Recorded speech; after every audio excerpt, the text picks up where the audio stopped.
कार्तिक माह में बहुत सी कहानियां कही जाती हैं, लेकिन अब जो कहानी बताई जा रही है वह एक ही कहानी की जाती है।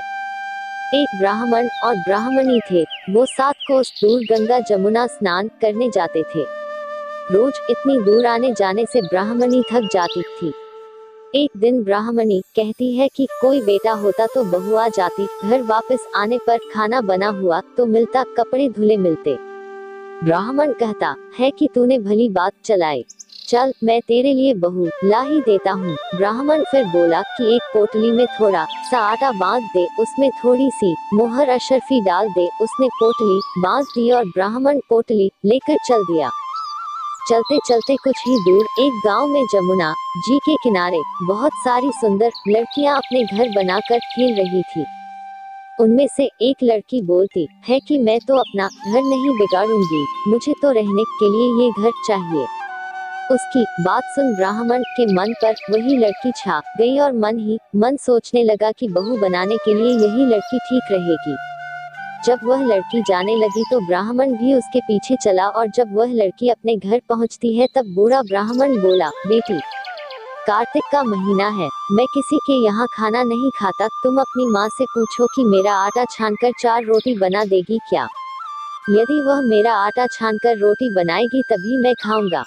लड़की अपनी माँ को सारी बात बताती है। माँ कहती है कि बेटी बाबा से कह दे कि रोटी में 4 रोटी वह भी खा लेंगे, लेकिन लड़की कहती है कि नहीं माँ, बाबा ने कहा है कि मेरा आटा छानकर बनाओगी तभी वह खाएंगे। तब उसकी माँ कहती है कि ठीक है, जा बाबा से कह दे कि अपना आटा दे दे। उसने आटा छाना तो उसमें से मोहर अशरफी निकलती है। वह सोचती है कि जिसके आटे में इतनी मोहर अशरफी है उसके घर ना जाने कितनी होगी। जब ब्राह्मण रोटी खाने बैठा तो लड़की की माँ बोली, बाबा तुम लड़के की सगाई करने जा रहे हो। बाबा बोला कि मेरा लड़का तो काशी बनारस पढ़ने गया हुआ है, लेकिन अगर तुम कहो तो मैं खांड कटोरे से तेरी लड़की को ब्याह कर साथ ले जाऊं। लड़की की माँ बोली, ठीक है बाबा, और वह ब्याह कर लाया। घर आकर बोला, रामू की माँ दरवाजा खोल कर देख, मैं तेरे लिए बहू लेकर आया हूँ, आकर बहू का स्वागत सत्कार कर। ब्राह्मणी बोली, दुनिया ताने मारती थी, अब तू भी मार ले। हमारे तो 7 जन्म तक कोई बेटा बेटी नहीं है, तो बहू कहाँ से आएगी। ब्राह्मण बोला, ना तू दरवाजा तो खोल। ब्राह्मणी ने दरवाजा खोला तो सामने बहू खड़ी देखी। तब वह आदर सत्कार से बहू को अंदर ले गई। अब जब ब्राह्मण ब्राह्मणी नहाने जाते तो बहू घर का सारा काम करके रखती, खाना बनाती और सास ससुर के कपड़े धोती और रात में उनके पैर दबाती। इस तरह से काफी समय बीत जाता है।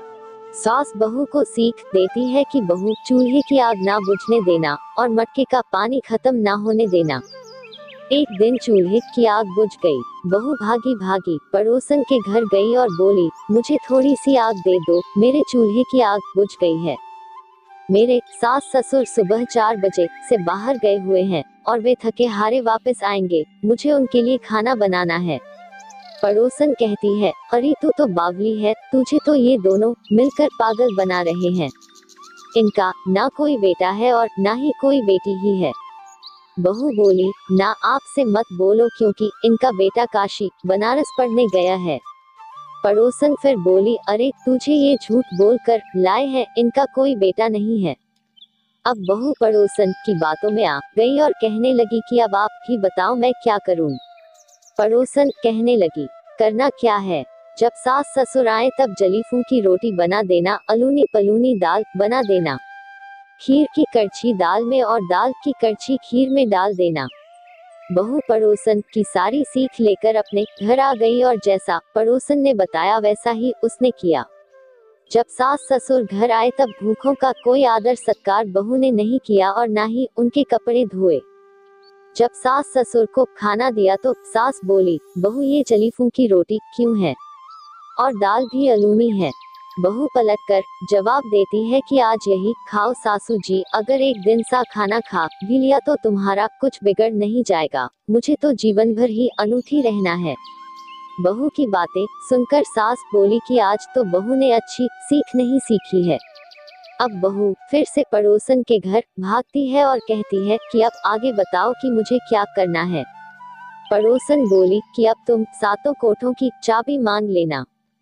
अगले दिन जब सास जाने लगी तो बहू अड़ गई कि मुझे तो सातों कोठों की चाबी चाहिए। तो ससुर कहने लगा कि दे दो इसे चाबी, आज नहीं तो कल चाबी इसे ही देनी है। हम आज है कल नहीं, इसलिए चाबी दे दो। सास ससुर के जाने के बाद बहू ने कोठे खोलकर देखे तो किसी में अन्न भरा है, किसी में धन भरा है, किसी में बर्तन भरे हैं, सभी में अटूट भंडार भरे पड़े हैं।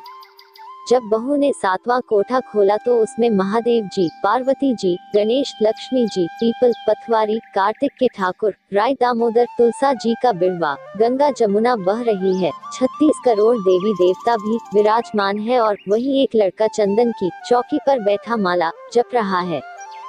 सब देख बहू लड़के से कहती है, तू कौन है? लड़का कहता है कि मेरा तेरा पति हूँ, दरवाजा बंद कर दे, जब मेरे माँ बाप आएंगे तब खोलना। सारा नजारा देखकर बहू बहुत खुश हुई और नाचती फिरने लगी। 16 श्रृंगार कर सुंदर वस्त्र पहन और सास ससुर का इंतजार करने लगी। उनके लिए 36 प्रकार के पकवान बनाकर रखे। सास ससुर जब वापस आए तब उसने उनका बहुत आदर सत्कार किया, उनके कपड़े धोए, उनके पैर दबाए। बहू सास के पैर दबाते कहने लगी कि माँ जी, आप इतनी दूर 12 कोस यात्रा करके गंगा जमुना का स्नान करने जाती हो, थक जाती हो तो तुम घर में स्नान क्यों नहीं करती हो? बहू की बात सुन सास कहने लगी कि भला गंगा जमुना भी घर में बहा करती है क्या? बहू बोली, हाँ माँ जी, बहती है, चलो मैं आपको दिखाती हूँ।